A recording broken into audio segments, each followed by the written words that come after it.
The automatic doors of Greenway's Supermart slid open with a soft whoosh, letting in the late morning sunlight. It was supposed to be an ordinary Tuesday. For most customers, it was. People pushed carts, compared prices, chatted idly. But for Robert Chun, a 73-year-old disabled Vietnam veteran, it would become a day that exposed the best and worst of humanity in the span of a few brutal minutes.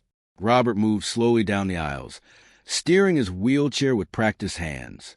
He'd lost both legs to a landmine in 1968, a moment that had taken his mobility, but not his dignity. He lived alone in a modest home 2 miles away, surviving on a fixed income and the stubborn pride of a soldier who'd seen too much to ever ask for pity. His cart contained only the essentials: bread, milk, beans, canned soup, a few vegetables, just over $23 worth of groceries. Enough for the week. At the checkout lane, Robert carefully set each item on the conveyor belt. The young cashier, Amy, greeted him with a warm smile, the kind people give when they recognize a regular customer they genuinely like. "Good morning, Mr. Chun," she said. "Find everything okay?" "As always," Robert smiled back, but as he reached for his pocket, his face changed. He patted his jacket, then the sides of his wheelchair. His stomach twisted. I'm so sorry," he murmured. "I left my wallet at home. It's only a couple miles. Can I leave the cart here and come back in 20 minutes? Amy nodded immediately. "Of course. Don't worry about it. Happens to everyone." But before she could finish the sentence, a sharp voice cut across the lane. "Absolutely not." Both turned to see Stephen Walsh, the store manager, striding toward them. A broad man with a too-tight tie and the posture of someone who believed he owned the world, Walsh was notorious among employees. He thrived on authority, on rules, and especially on reminding everyone else that he controlled them. "No money, no groceries," Walsh said loudly, crossing his arms. "Store policy." "Sir," Robert said gently, "I come here every week. You've seen me many times." "I don't care if you come here every day," Walsh snapped. "Rules are rules. You leave without paying. These items go back on the shelf." Amy frowned. "Mr. Walsh, I can pay for his groceries until he comes back." "You'll do no such thing." His voice cracked like a whip. "You'd be enabling theft." Customers nearby began slowing, watching the confrontation unfold. A few stepped closer. One elderly woman whispered, "I know him. He's a veteran." One man pulled out his wallet. "Sir, I can cover his groceries." Another chimed in, "Me too." But Walsh waved them all off with an irritated gesture. "This is not a charity," he said. "It is a business. He wants his groceries? He pays." Robert exhaled, humiliation creeping up his spine. "Then what do you want me to do?" "I need this food." Walsh's lips twisted into a cruel smile that made even onlookers shiver. "Prove it." Robert stared. "What?" "Prove your disability is real." Walsh took a step forward, raising his voice so the entire department heard. "Get out of that wheelchair and walk to your car. Then I'll believe you." A collective gasp swept to the checkout area. "I don't have legs," Robert said quietly, voice trembling. "Then crawl," Walsh said. "Crawl. If you're desperate enough for free food, you'll crawl." Amy slapped a hand over her mouth. "You can't be serious." "I'm completely serious," Walsh said, pulling out his phone as if preparing to record it like some sick entertainment. "Crawl to the door, and I'll give you your groceries." Robert looked at him, then at his cart, then at the floor, and then, with decades of dignity pressing like weights on his shoulders, he lowered himself slowly from his wheelchair. "Mr. Chun, please don't. Please, I'll pay," Amy begged. But he had already begun dragging himself forward, palms scraping against the cold, dirty supermarket tiles. Each movement was slow, painful, and humiliating. The store had gone utterly silent, except for the soft, horrible sound of his body sliding inch by inch. 15 feet. 20. A teenage boy, Marcus, rushed forward, tears in his eyes. "Stop, sir. Please stop." He knelt, pulling out $40. "My dad died in Iraq. You don't have to do this. I'll pay." Walsh lunged forward, grabbing the boy's arm. "Put that money away, or you're banned from this store." "Then ban me," Marcus shouted. "You're a monster." Security arrived and, under Walsh's orders, dragged the sobbing teenager away as customers stared in disbelief. Still, Robert crawled. 30 feet. 40. His breath grew ragged. His arms shook. Customers cried openly now. Yet none dared defy the tyrant manager, who was gleefully filming every second.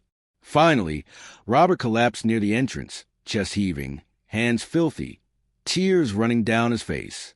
"I fought for this country," he whispered. "I lost my legs for this country. And now you've earned your groceries." Walsh said, still recording. "See? The system works." Security picked Robert up like a sack of trash, dragged him outside, and dumped him near the cart return. Walsh tossed his prosthetic legs after him. What Walsh didn't notice was Tommy. A biker, a father, a witness. He'd filmed everything. And he sent the video to every biker he knew. "I swear we saved Robert and he cost," Tommy wrote. Within minutes, the video exploded through group chats and club networks, reaching the phone of Jake Carter, president of the Iron Brotherhood Motorcycle Club. Jake had seen combat, seen cruelty, and seen injustice. But something about Robert's crawl broke something inside him. How long ago? Jake demanded over phone. 40 minutes. Tommy said. Walsh is still inside bragging about teaching a scammer a lesson. Jake didn't hesitate. Church emergency. Veteran down. Bring everyone. Bikers understood one thing deeply. Brotherhood. Within 20 minutes, 50 riders arrived. Then 100. Then 200. By the end of the hour, 300 bikers in leather and chrome surrounded the entire supermarket like a silent army. And justice was about to walk through those doors. Jake approached Robert with a gentleness completely at odds with the roaring engines behind him. He lifted the exhausted veteran back into his wheelchair as if handling glass. "Sir," Jake said softly, "with your permission, we'd like to handle this." "Please," Robert whispered. "I don't want violence." "No violence," Jake promised. "Just justice." With that, 300 bikers moved toward the automatic doors in tight formation. Customers scrambled aside. Employees froze. The entire store seemed to shrink beneath the weight of the leather-clad force entering with silent purpose. Jake marched straight toward the manager's office, where Walsh was laughing with his assistant managers. "Stephen Walsh?" Jake said calmly. Walsh looked up and went pale. "We're closed," Walsh stammered. "No," Jake said, "but you're about to be." He turned to bikers. "Nobody enters. Nobody leaves. Not until we get answers." 200 bikers sealed the exits. 100 more filled the aisles like sentinels. Some customers fled. Others started filming. Amy burst into tears of relief. Walsh yanked out his phone, but it wouldn't connect. Someone had jammed the signal. "What do you want?"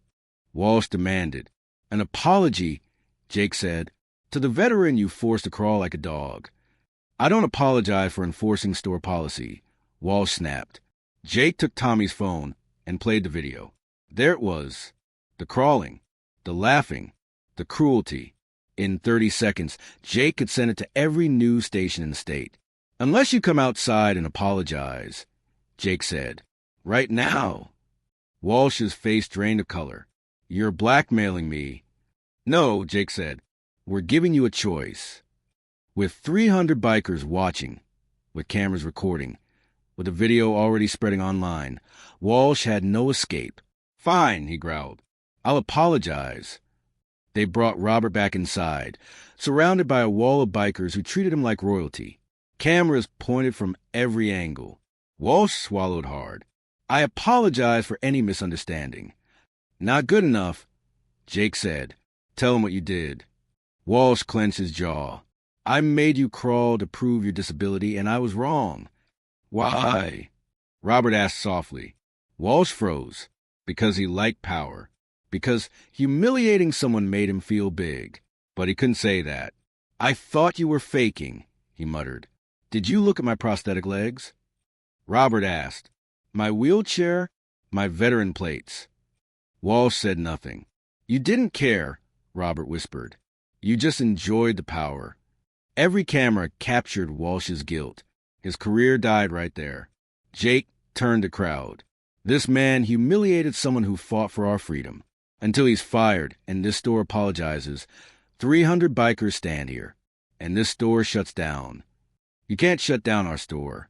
Walsh barked. Jake smirked. Watch us. And they did. For 3 hours, the bikers held the line. No customers entered. No money exchanged hands. No business happened. Corporate called within 90 minutes.